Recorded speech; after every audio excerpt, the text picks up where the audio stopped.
I'm Sam Ali with the UP Cross Country Finals.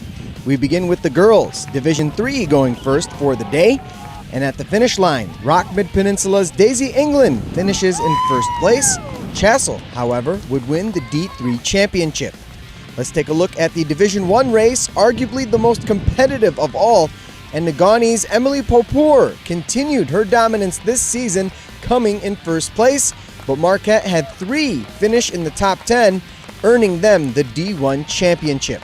To the boys' side of the action, we start in Division III, and a nice finish for Brimley's Austin Plotkin as he comes in first place. However, Brimley would go on to share the D3 title with Chassell. In Division II, it was a dominant showing from Wakefield Marinisco Bessemer as they had 5 runners finish in the top 7, but none of them were able to get ahead of Ishpeming's Spencer Giroux, who took first place overall. And in Division I, no surprise here, as Houghton wins the overall title thanks to a first place finish from Clayton Sayin. For state champs, I'm Sam Ali. Thanks to back-to-back power play goals from Ben Steeves and Luke Bass. Now a bouncing puck to Bettens. A shot, he scores! Kyle Bettens! The Bulldogs lead it 3-0.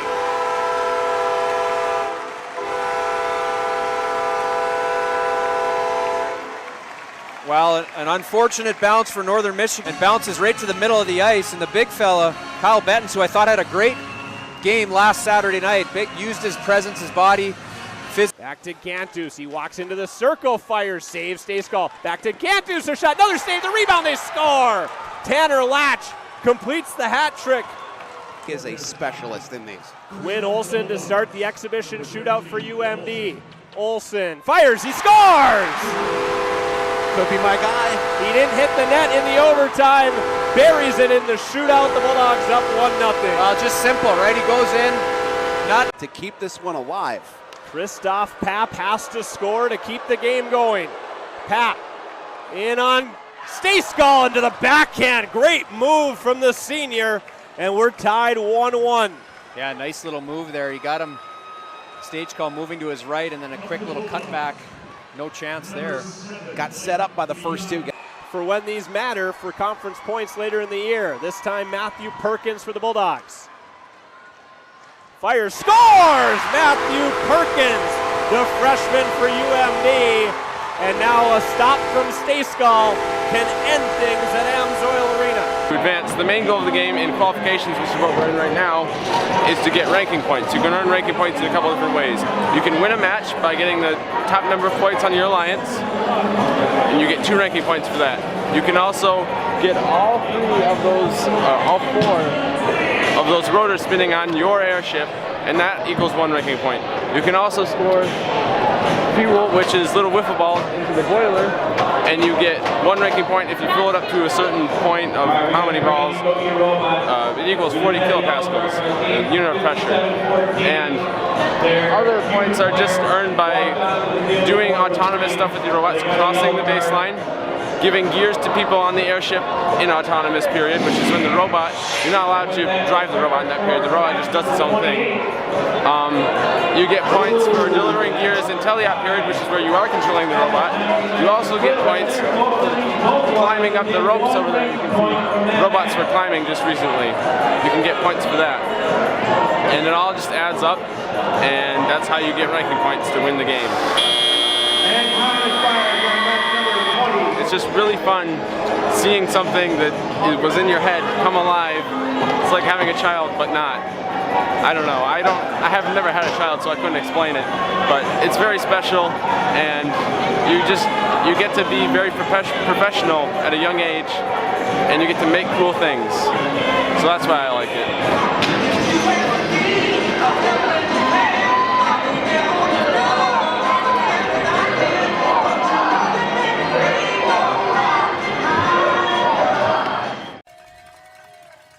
Third down play, O'Horo's looking to pass. Here comes some pressure from Cribben. Turns, throws wide open his Kraft into the end zone. Touchdown Cardinals. Again, right over there in the flats, you find a man open, and Eric Kraft makes a second reception. And Freeze going to make a quick throw to the outside. It's tipped and picked off, and guess who? Micah Kretzinger all the way. Touchdown Cardinals. That's unbelievable what this guy's been doing the last couple of weeks. Kretzinger and the Huskies are down 2 scores, and a beautiful one-handed tip to himself. And Kretzinger had nothing but turf in front of him. Alex Freeze made an attempt to get there, but granted it's only their second possession, but they've moved the ball nicely. O'Horo's got all kinds of pressure up the middle. It's because it's a screen. Dumped off to Terrence Brown. He's going to have the first down and more. Inside Michigan Tech territory, inside the 30. And the ball came loose around the 25-yard line. Huskies may have the ball. Head linesman looked like he was giving a signal to the Huskies, and he does. The extra effort from Terrence Brown, while appreciated by the Cardinals, is going to end up with a Michigan Tech football. Dante Bassanese comes out with it. Play action. Hartlieb airs it down again. Has a man open. It's Champney down the seam. And he will get in for the 3rd time today. Touchdown Huskies. Big play for Michigan Tech needed there. And Joe finds Ethan deep for the score.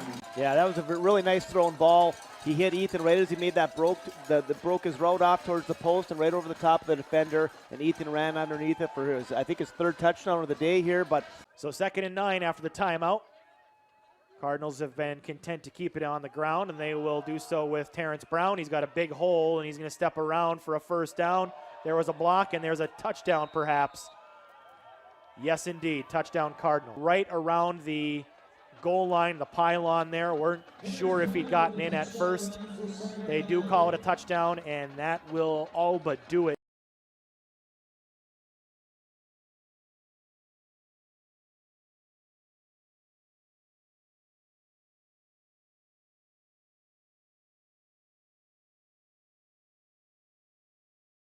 .8:14 left in the period, no score.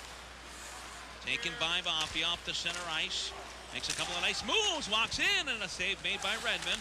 Shot couldn't get the clear outside of his own zone, stolen away by the Huskies. Then stolen back, breakaway back, down on Redmond. Here's a shot, saved by Redmond, and steered it aside. Rice, Huskies steal it away, and will come right back across the line with 18 seconds. Here's a shot by Smith, deflected away, came right back out front, and having to hold on right at the side of the post. Gillies able to pick it up, goes wide on the right side. He got Beretta breaking to the net. He'll shoot it. Rebound is there. And a chance for Blacklock. The hustle over will be Roy. He'll get there in front of the side. But coming up now is Reverie across the line. Drops it. McMullen with a shot towards the goal. Good job by Redmond to get that out of there and get it out of there quick. The rush outside of their zone. Lucchini slides it over there. Liebinger to the front. And that one was right there on the back door for a goal. But he was down in. Good job by Lesperance. Clears it up to center ice. 4 seconds left. And the Huskies and the Broncos are going to overtime here at Joe Louis Arena in the final GLI game in this building. This save, though, from Redmond. Dead to rights. Oh, he got a foot on that? Are you kidding me? He got high sticked in there by the Western player coming through, dropped his stick, and somehow made that save. That's the most incredible save I've seen in a long time.